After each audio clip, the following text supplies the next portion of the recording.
Welcome back. I hope you've watched all the other videos to get caught up to this part. This is the head unit completely torn down. My plan here is to replace these roller bearings. The originals, they were a little crunchy. I'll give you a little clip of it right here.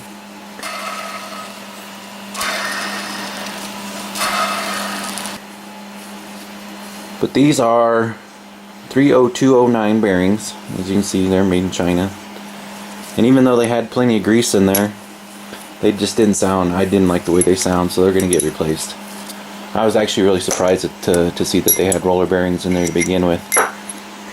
There wasn't a whole lot to get this taken apart.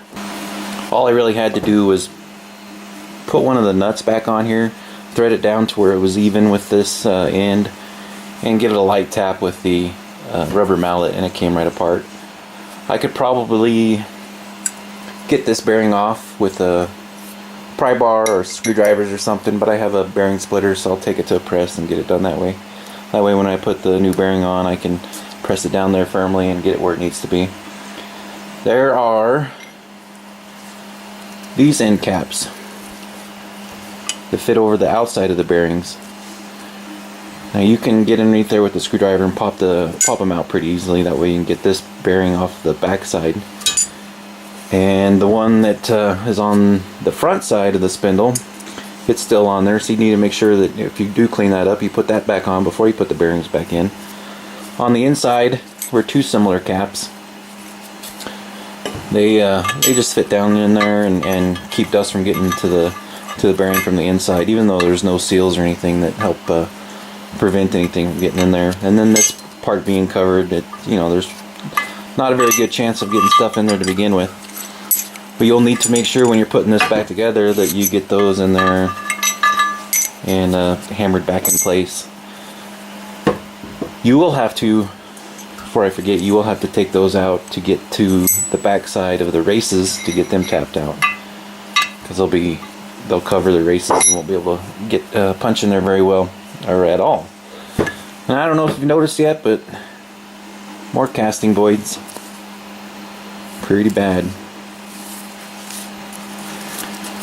Only on the back side though.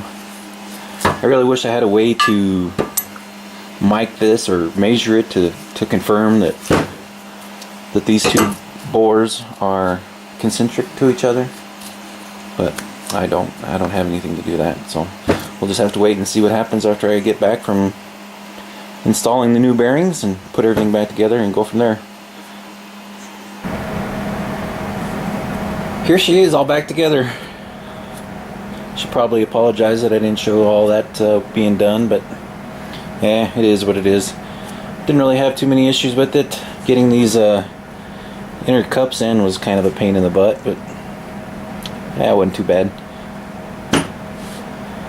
Just in case you ever take yours apart and want to know which way it goes back together, well, there it is. No noise, feels a whole lot smoother. So now I guess it's time to put everything back together and hope for the best. Thank you for watching.